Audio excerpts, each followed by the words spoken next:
Welcome to the 7th season of Case Studies in Treating Ocular Surface Disease. This time, our expert panel of Drs. Kourtney Houser, Mitch Ibach, and Nandini Venkateswaran deliberate on a myriad of interesting cases across the ocular surface spectrum.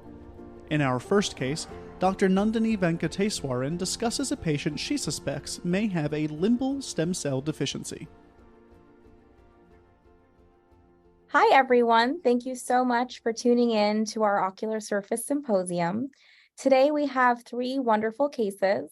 My name is Nandini Venkateswaran. I'm a cornea, cataract, and refractive surgery specialist at Massachusetts Eye and Ear in Boston, Massachusetts. And I'm joined by two awesome panelists, Dr. Mitch Ibach from Vance Thompson Vision in Sioux Falls, South Dakota, and Dr. Kourtney Houser from Duke University. We'll kick this off with my case, and I've entitled it, "What do you do when the epithelium doesn't like you?" So this is a 76-year-old patient of mine. He has a history of a penetrating keratoplasty in his left eye that lasted over 50 years after a metallic foreign body-induced corneal perforation injury. And he was doing very well until he presented to our institution with nasal peripheral graft thinning, and there was an impending perforation. So it did not seem amenable to glue, and we felt that the next appropriate step was to potentially do a repeat penetrating keratoplasty. We proceeded to perform the keratoplasty, but unfortunately, intraoperatively, there was a lot of posterior pressure, and we had an unexpected lensectomy, which required removal of the capsular bag as well as an anterior vitrectomy. And afterwards, in his post-op course, he unfortunately developed graft failure from persistent vitreous in the anterior chamber. And this was leading to chronic corneal edema and a persistent epitheliopathy. So about 5 months later, despite trying to save the graft and rehabilitate the epithelium, we decided that it was probably best to remove the vitreous, which we thought was the course of the graft, was the cause rather of the graft failure, and give him a lens as well. So we performed a large combination case with our retina service, a temporary keratoprosthesis, a pars plana vitrectomy, a repeat penetrating keratoplasty, and a Prolene suture fixation, 4-point fixation of a CZ70BD lens in that eye. In his post-op course, he was on topical steroids to protect the graft, he was on a topical antibiotic, and he was on a few pressure-lowering drops for some secondary ocular hypertension, and he was lubricating quite frequently. And he has this persistent corneal epithelial defect with associated haze and neovascularization that really wasn't improving. On fluorescein staining, you can see that persistent epithelial defect centrally, and it would really wax and wane over time. So I would love to hear from our panelists, what do we think is going on? What do we think is the cause of this? And what could our potential next steps be? The first thing that I think about in these cases is just how much surgery this patient has had and the effect that it has on the ocular surface, the limbal stem cells, and corneal sensation as a whole. So that's probably kind of my first thoughts for this patient is how are we going to get epithelialization? That's kind of step number one in an eye that's pretty sick from some of the surgeries that it's had. I agree. I think that the limbal stem cell deficiency is a great point. The peripheral neovascularization from the limbus down to the graft host junction was pretty robust, not long after surgery, it sounds like. That's usually a telltale sign of stem cell deficiency with all those grafts. There's probably a component of neurotrophic keratopathy as well, just with all of those corneal nerves being cut many, many times. And then the topical glaucoma drops on top of that, I don't think are really helping things, which, we don't want the pressure to be 100, but you have to have some of them there as well. So I think it's probably a combination of a lot of really difficult to treat factors. 100%. You guys read my mind. I think he had a lot of surgery done in a very short period of time. He did so well with that first graft, but unfortunately the second one took a hit and we needed to do a third. So I myself thought that he had a lot of limbal stem cell deficiency and a neurotrophic cornea and his topical drop toxicity, like you were mentioning. So we kind of discussed all of this with him, and he had some good insight into what was going on. And so I'm just curious, what would you try at this point for reepithelialization? So I think the easiest thing is always going to be to try to optimize drops. You know, you have to have the pressure controlled, but switching to preservative-free drops where possible. We don't always have the luxury of being able to get those quickly, but preservative-free glaucoma drops.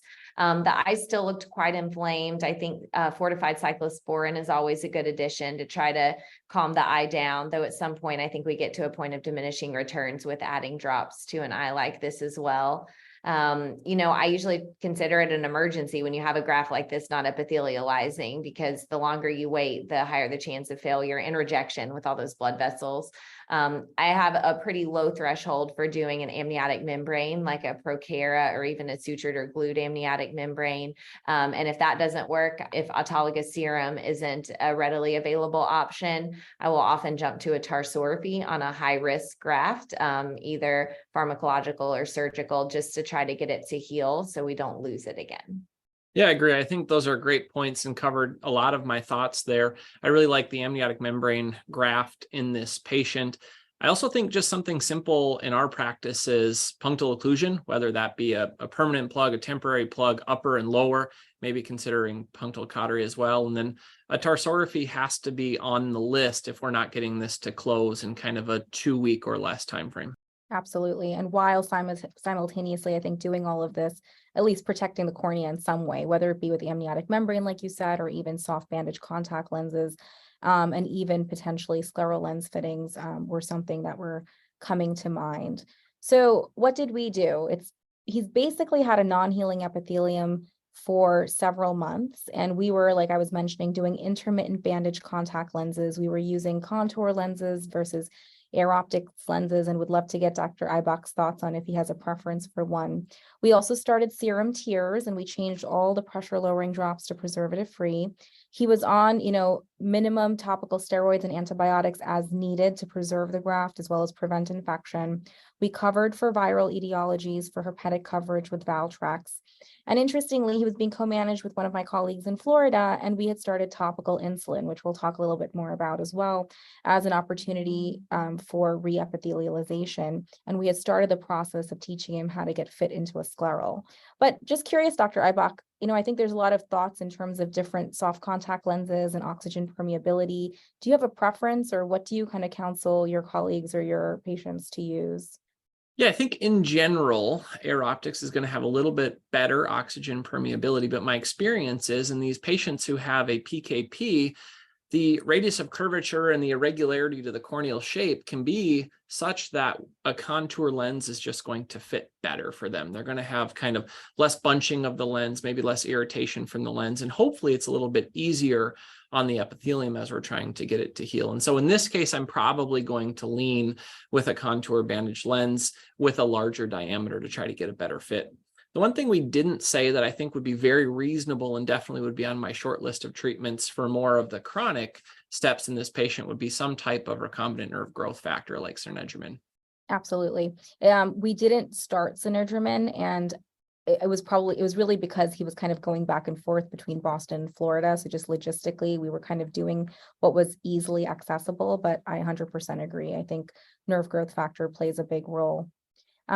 Just some thoughts on the different treatment options. We actually turned to topical insulin because the literature was kind of showing that it has these properties that can promote reepithelialization, and patients with persistent epithelial defects in stage 2 or stage 3 neurotrophic keratopathy actually showed really good outcomes with reepithelialization over the course of 7 to 45 days of follow-up, with improvements in visual acuity and no real side effects. But of course, you'd have to find a compounding pharmacy that could compound topical insulin. I recently have been trying it on other patients because we have one here in Massachusetts that does it for us, and it is a nice preservative-free option in addition to autologous serum that could be helpful for patients, and maybe a little easier to get sometimes than Synedrimin in a particular patient population, also cost-wise. I think scleral lenses play a huge role in these patients, and it's something that we're working quite hard on with my patient, but learning scleral lens insertion, removal, and of course the fit can be challenging, especially when the epithelium is so fragile. But I found some really interesting papers of protocols of extended, scleral lens wear with the use of preservative-free antibiotic intermittently to prevent infection that can help protect the epithelium day and night. That could be a better long-term solution for the patient rather than, several soft bandage contact lenses. And I think scleral lenses can actually play a role in terms of a drug delivery type device. There are studies showing potentially placing, bevacizumab or anti-VEGF in the bowl of the serum lens, which has led to regression of corneal neovascularization in patients that have, chronic NV from ocular surface inflammation like SJS or chronic GVHD or, failed corneal transplants. So I'd love to get your guys' thoughts on the use of sclerals and what role you think they play in these persistent corneal defect patients. And when in the process do you think it's smart to start it? In general, our practice, we won't have this as kind of the first line option out the door, but it is a very good option.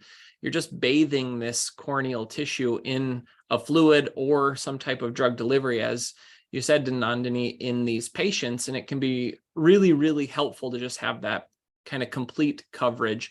We'll also consider, not in all patients, but in some, using an autologous serum tear or platelet-rich plasma tear in the bowl to try to, again, just get more of that drug to the spot where we really want it.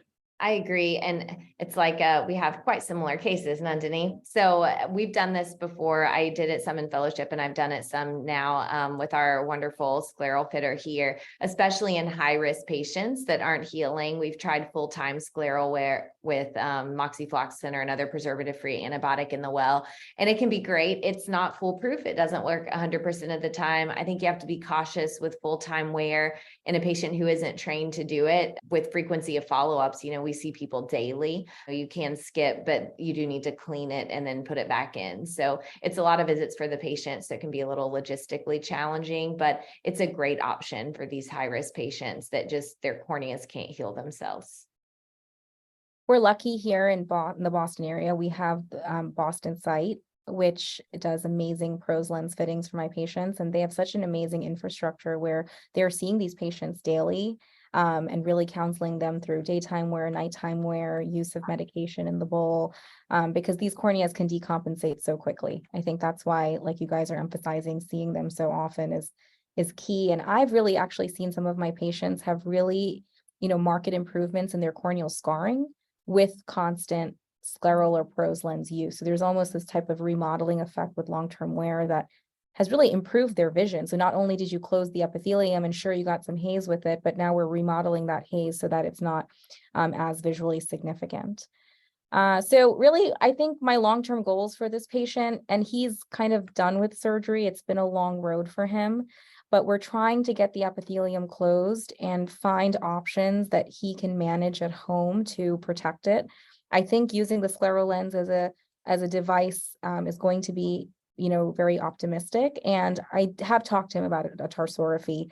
I think that's an underutilized tool. And I have been so impressed when we do an early tarsorrhaphy and how quickly their epithelium heals that I hope I can convince him to do this. But of course, that gets tricky with lens insertion. But like we mentioned, topical nerve growth factor is one thing we did not try and could be something in the pipeline that we can think about for him, but may not necessarily be, the best option given how much the eye has gone through at this point. So that's my case. Thank you guys so much for your thoughts. Great job.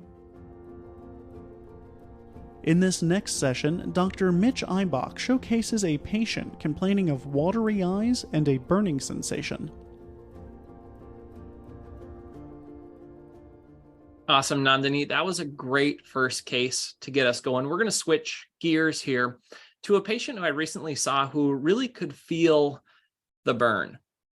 And so this is patient DH, the 36-year-old female that came in to our practice for ocular discomfort. When we talked through kind of her concerns, she said, my eyes itch, I rub them, and then they burn. And it was this consistent cycle of itching, then rubbing, and then burning. A big key here is this is in both eyes. The timing started 10 days ago, and it was worse after she went to her family's lake cabin. Currently, systemically, she's taking sertraline daily and Benadryl as needed, ocular medications of fish oil, over-the-counter tears, and gentamicin ointment. And then surgical history, she's had LASIK in both eyes in about 10, 11 years ago, and then recently had a laser enhancement with PRK in 2021. And so, Kourtney, if you will, anything that jumps out on kind of the medications that this patient's taking? Yeah, just on the ophthalmic medication she's taking, I don't love gentamicin ointment, not one of my favorites. I find a lot of patients get a contact allergy with it or a little bit of a chemical irritation from it. And then the Benadryl, I feel like patients will take and not think anything of it, but especially someone like your patient may be predisposed to dry eye. I feel like that can really exacerbate things as well.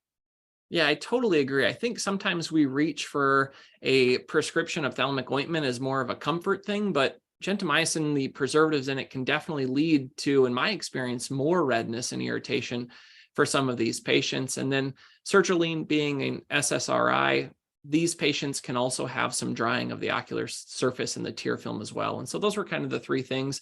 And then surgical history. We know that laser refractive surgery, awesome for so many of our patients. I've had LASIK myself, but can have some short-term deinnervation of the cornea. You can have some short-term inflammation.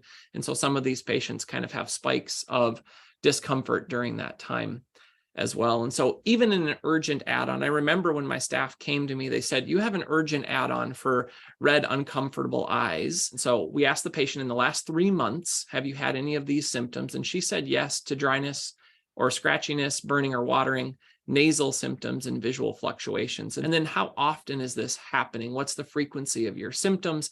And in our practice, if a patient with this modified speed score has a score higher than 9, we're going to move forward with point of care tests. And so definitely had a score above 9 for this patient. So we moved forward with first looking at the osmolarity. I think of this as kind of the composition of the tears. What's the quality or makeup of the tear? 302 in the right eye, 299 in the left is pretty normal in my practice. It's a very symmetric number. And then we also looked for MMP9 inflammatory markers, and it was positive in both the right eye and the left. And so, Nandini, is this just a straightforward dry eye patient thus far? You know, even before I jump into all of the testing and the speed score, something I hone in is what is the patient specifically complaining of? And what stood out to me is the burning and the itching, because those are kind of unique adjectives that not every dry eye patient will always say. They'll say, you know, I have eye pain, or my eye turns red, or I have fluctuating vision, many of which she has. But itching to me can sometimes lead me on other paths, such as allergy. And I also like to know, is the eyeball itching or is the eyelid itching?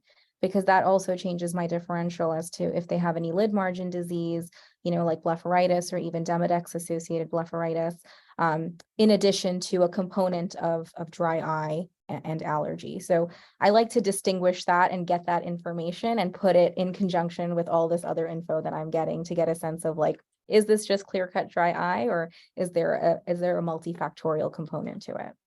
Yeah, that's great. And so here's our SLEMP exam. Note that this patient had refractive surgery in both eyes and then had a laser enhancement.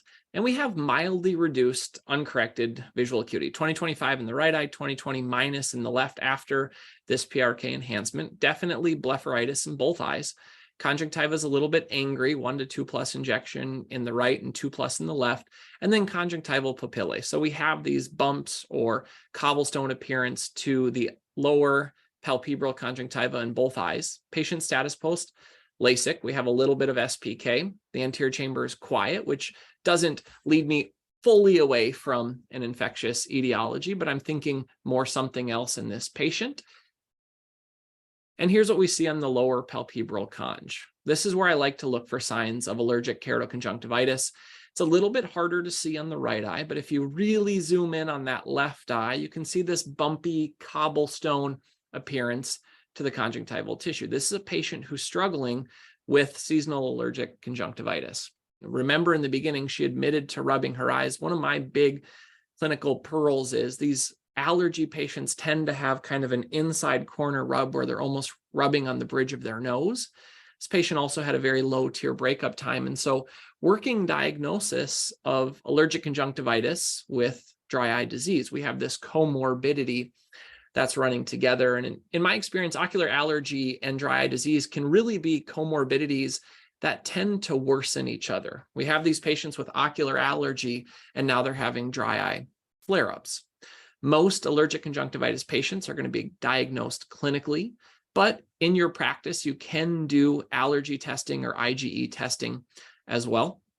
Most common symptoms of allergic conjunctivitis: itching, watering or tearing, swelling, and redness. And notice the overlap that we have there for dry eye disease. These are really running close together. The big signs for me, I'm looking for papillae on the palpebral conjunctiva, as well as just an overall kind of watery eye. And then pertinent questions for me, I always ask about any type of nasal symptoms as well. So any congestion in the nose, you have a running nose. And I ask patients about how seasonal is this? Is this something that only comes up for certain months of the year? Does it maybe exacerbated by seeing a family pet or any other allergens? And then finally, remember that oral allergy medications have a drying effect in a lot of our patients. Kourtney, anything that jumps out to you in the overlap of ocular allergy and dry eye disease? You did a great summary. And I really like the pearl of looking really closely at the conjunctiva. That's really the one thing that I find on exam, that and the fluorescein stain kind of toward the nose and the cruncle for the rubbing. I think those are the two most important things to try to distinguish it other than the symptoms. But agree, there's a lot of overlap. They can be hard to tease apart, but the itching and the beautiful findings you showed on the conjunctiva, I think, are really the most important for my exam. I think it's really important to remember that ocular allergy and dry eye disease in almost all of our patients, not everyone, but has inflammation at the core. And so both of these conditions have inflammation and they tend to feed off of each other. And the more inflammatory response our patient is being thrown at, the more exacerbated or worse the symptoms are going to be. And so here was my treatment approach. The goal of treatment for this patient was really three things. Number one, I wanted to reduce the chronic blepharitis. Number two, I wanted to treat the acute kind of seasonal allergy symptoms that this patient is having. And then number three, treat the chronic ocular surface disease or dry eye. And so for the blepharitis, we did warm compresses and lid scrubs. And then for the more acute seasonal ocular allergy, we did a topical steroid. We did it twice a day for 1 month. And then we kind of tapered from there, but knowing that this patient could use it once a day or every other day as they're having kind of their ocular allergy flare-ups, I find that topical steroids helps a lot for these patients for the itching response as well. And I think a hallmark of treating ocular allergy has to be a topical antihistamine with or without a mast cell stabilizer. We chose alcaftidine over the counter just once a day in both eyes. I'll usually start with a topical antihistamine first and then add in the oral as needed. For me personally, living in the Midwest, we definitely have a lot of ocular allergy here. And so for me, I often need more than just topical. And then finally, for chronic dry eye, we chose cyclosporin 0.09% twice a day in both eyes. We want to reduce MMP9, reduce inflammation in this patient. And so we're treating it a couple different ways. And 4 weeks later, the patient returns. We did all the diagnostics. Again, those aren't shown here. You can see that our corneal staining, though, is definitely improved in both the right eye and the left. The patient's also seeing better. We're uncorrected now, 20/20 minus in the right eye, 20/20 plus in the left. So we're done, right? I think, Nandini, you made a great point that this patient didn't really come in for that, though. They came in for the symptoms of itching and burning. That's why the patient came to see me. And so in the kind of follow-up question, the patient said, my eyes are burning and stinging less, and I'm definitely itching them less than I was before. And so we're not out of the weeds yet. We still have a patient who has chronic dry eye here, but we've definitely lessened her symptoms and got her to a much better spot visually and objectively. Anything that either of you would like to add?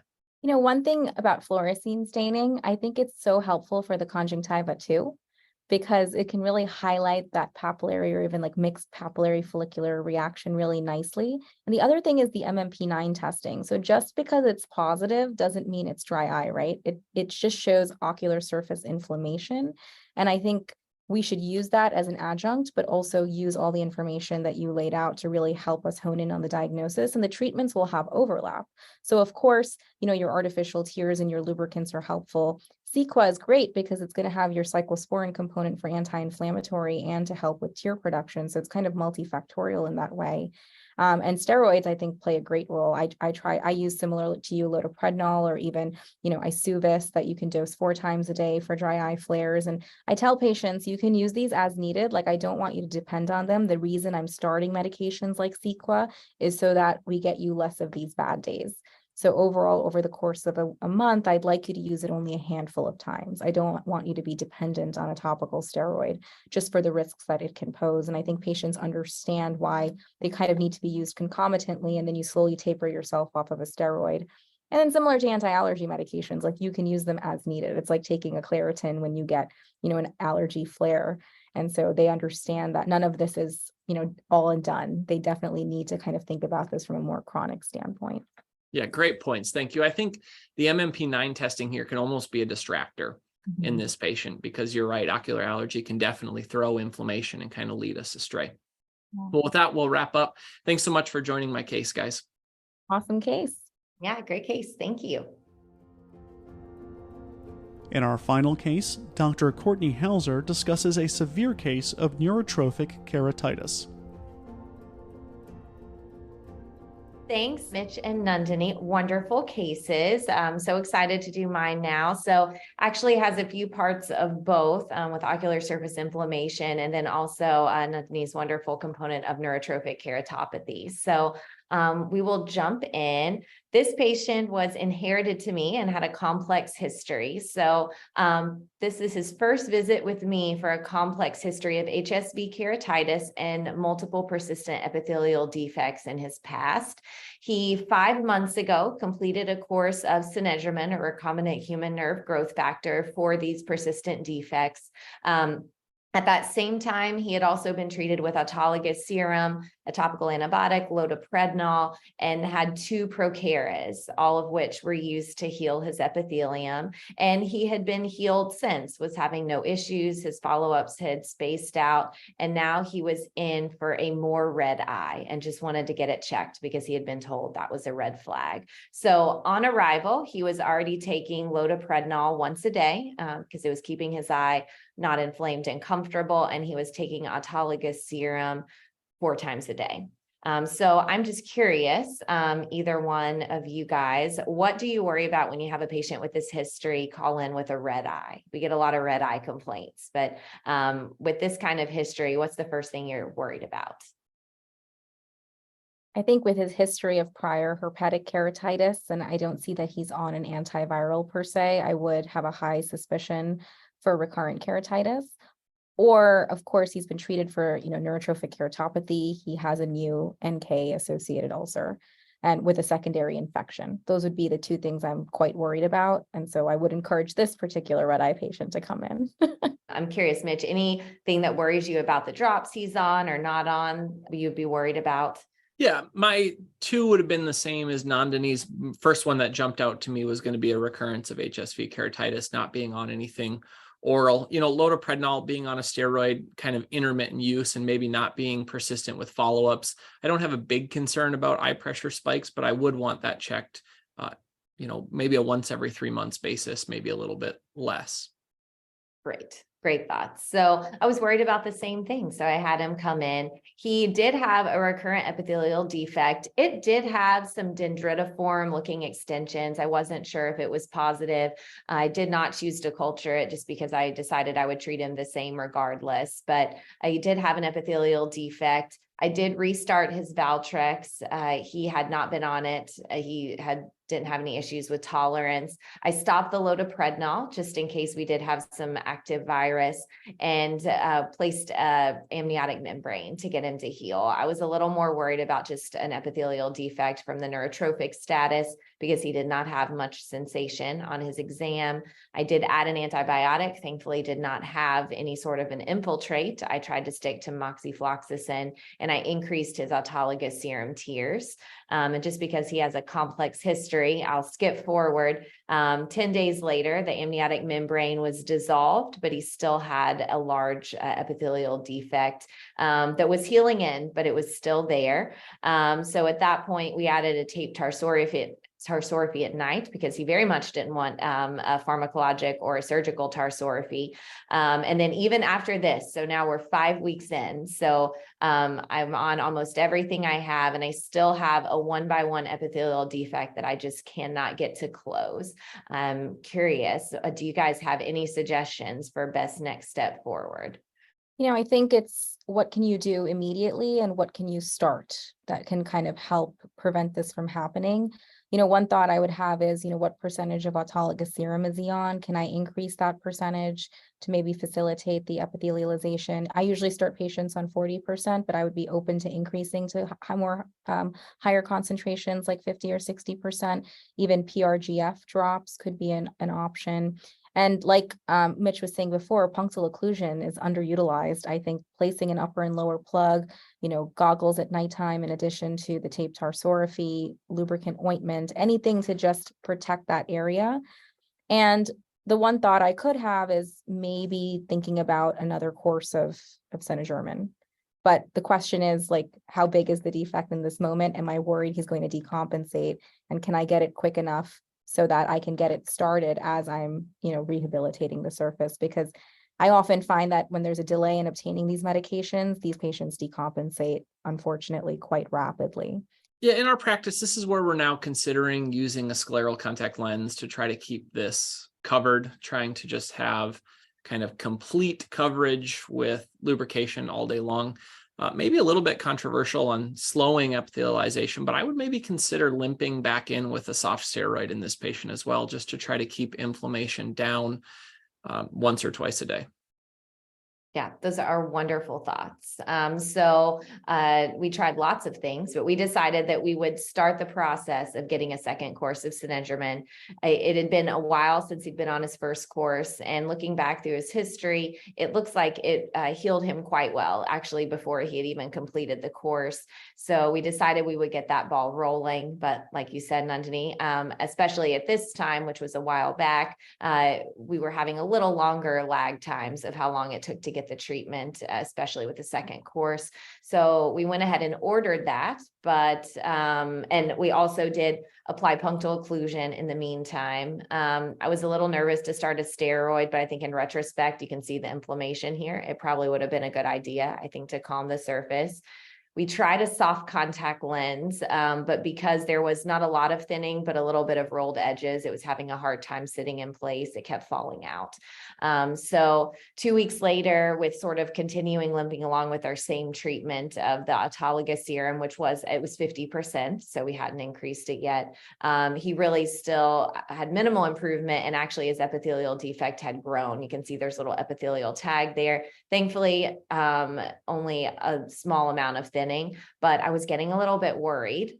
So we decided to try full-time scleral lens wear. I'm lucky enough to work with a pros fitter here. So we have a center that I was able to send him to see her with moxifloxacin in the well and daily checks, which I think he was more amenable to than getting a tarsorrhaphy at the time, which I was also just really itching to do. So he did come in for 4 days straight.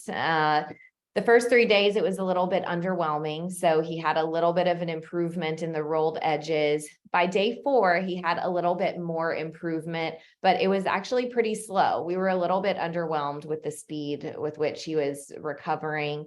He was starting to have a little bit harder time getting in every day. At first he was really excited about it, and then he was a little bit less excited the longer he did it. It did calm the inflammation down in the eye, but he was not really excited about it. So I know you guys went over a lot of great options. Where would you go now? So he is not really excited about coming in daily for the pros anymore. And he's still not really excited about a tarsorrhaphy, but willing to entertain the option. I think, Nandini, you had mentioned PRGF. If you guys could pick one, what would you push? Because, patients are always like, I don't know, I'll do anything. What would you do at this point? Just seeing how much thinning there is. I actually, not one of those options. I may have taken him to the OR and sutured an AMT. That would have actually been my gut reaction. just because I get scared when these patients start to thin because they thin very quickly, and also adding like vitamin C and doxycycline. That may be where I would have gone next. I think the scleral was an awesome idea, but when you first showed that picture, I probably would have jumped to going to the OR. So more pros wear, just keep doing the same. It was getting better. Tarsorrhaphy, medical or surgical, sutured or glued amniotic membrane, also something we talked about, and then switching to PRGF. So another option. So we decided, we actually got our Synedgerman. So this is thankfully, whenever this kind of coincided, we were able to get it. And thankfully, he finally was okay with the tarsorrhaphy. He wanted to try that before OR. And we opted for a medical, so Botox in the lid to try to help. He was a little more excited about that than surgical. So we decided to go with that. And then I'm just curious, do you have any other ideas, Mitch, of things to add, or just kind of see how the Synedgerman goes with the tarsorrhaphy? Yeah, my answer is going to be get that Synedgerman in a hurry. So I like the plan we're on now. Okay, perfect. Yeah, it took a while, but we finally got it. So he healed. We are super excited. 4 weeks in, he slowly started to heal with the tarsorrhaphy. And then finally, 4 weeks in, he had complete resolution of the epithelial defect. That coincided with when we got the medical tarsorrhaphy, which I think helped. He didn't get any of the increased pain, which we know we can get with Synedgerman, but he did look a lot better with his epithelium. But now we saw how cloudy his cornea was before. That didn't clear much, even with the epithelium closing. And he wants to do anything possible to get better vision, which is now dropped to hand motion, not a very great hand motion. We thought maybe a scleral would help. I feel like a lot of these patients, the irregular astigmatism is a big component of the decreased vision, and it did not help much. He was still just barely count fingers. So I'm curious, in your all's practices, where do you go from here? So I think it's a discussion with the patient as to, you know, how motivated is he to do anything in this eye if his fellow eye is okay? Because I think we're opening up a little bit of Pandora's box when we touch these eyes. But if they are motivated, I think we have to set the expectation that this is kind of a multi-stage process. So really kind of having them buy into all aspects of that. If they don't, then I would really be hesitant to do something surgical. I completely agree. And I'm just curious, do you have a similar approach in your practice, Mitch? Yeah, I think exactly right. This is a high risk PKP or penetrating keratoplasty. We don't do a lot of DULC or deep anterior lamellar keratoplasty in our practice, but I'm interested in either of your thoughts on if that would be suitable or if maybe the extra work and time just maybe isn't worth it for this patient. So I will say this patient, usually I'm a big proponent for DULC. I think it's a great procedure, lower chance of rejection. This patient, which I didn't really describe it, he actually had quite a bit of corneal thickening. I think from his multiple bouts of the HSV at some point, I think before the issues with me, he had some endothelial effect as well. So he would need a full thickness transplant. He was very motivated to do anything it would take. And I was actually a little bit nervous. Even, my usual go-to is the same as yours, Nandini, with the sutured or glued amniotic membrane with a tarsorrhaphy, and then full-time scleral wear. I was a little bit nervous with his scleral wear, how it had done before, and his multiple courses of Synedgerman. So I actually sent in for a second opinion to one of my colleagues, Victor Perez, who has an interest in doing these high-risk transplants. And I will say he did wonderful. So Victor did a full thickness penetrating keratoplasty, sutured and glued amniotic membrane. He actually healed quite well after the procedure. He's been able to maintain his epithelium for 10 months. He stayed on serum tears the whole time. I don't believe he's had to switch to PRGF. And he did go in scleral wear, but he was able to wait for a bit. So this patient did really well. I was actually a little worried about stem cell deficiency with how inflamed the eye was. I think it just opens up the door of, should we be doing more transplants with these patients? I don't know. My gut is no, because I've seen patients do not so great with these, but actually this case helped to show me that, patients can do well. And I think if a patient is highly motivated, which this patient was, he came to all his visits, I think they're probably worth doing. But yeah, anything to add? I'm just curious, Mitch, like how soon after a PKP would you feel comfortable fitting the patient in a scleral? Yeah, for so many of these patients, I feel like the scleral contact lens is the lifeline to be able to drive, to get back to work, to do some of the things they need to do, especially depending on the contralateral eye. And so we try to get to 3 months. What they have to know is that as suture removal starts, it's going to change things, and we can be like a dog chasing our tail with that scleral contact lens. But for this patient who's really motivated, I think 3 months is really reasonable. With the autologous serum, do you typically have them just do the topical treatment with the scleral in, or do you have them put it in the well? I'm just curious what you all do. We're probably 70-30 in the well for these patients. I think another thing to note is, God forbid his epithelium decompensates even after this. I think you could consider doing an additional round of Synergermin. I myself have not done 3 rounds, but I think it's worth keeping on the list of options. Hopefully the full-time scleral lens wear does the trick, but yeah, I thought the same thing. I actually had read Victor's notes when he was contemplating doing the transplant or not, and he had considered doing a 3rd round, even with intact epithelium before the graft. But I think because it had stayed looking so regular, he decided against doing the 3rd round. But yeah, it's hard to figure out when we should redo it, but I think that makes total sense in a high risk procedure like this. It may be worth it to do a 3rd round. Well, thank you guys so much. I really appreciate it. I learned a lot from you. Thanks for having me on the webinar. Great case. Thank you to our esteemed panel for an engaging and informative discussion, and thank you for listening.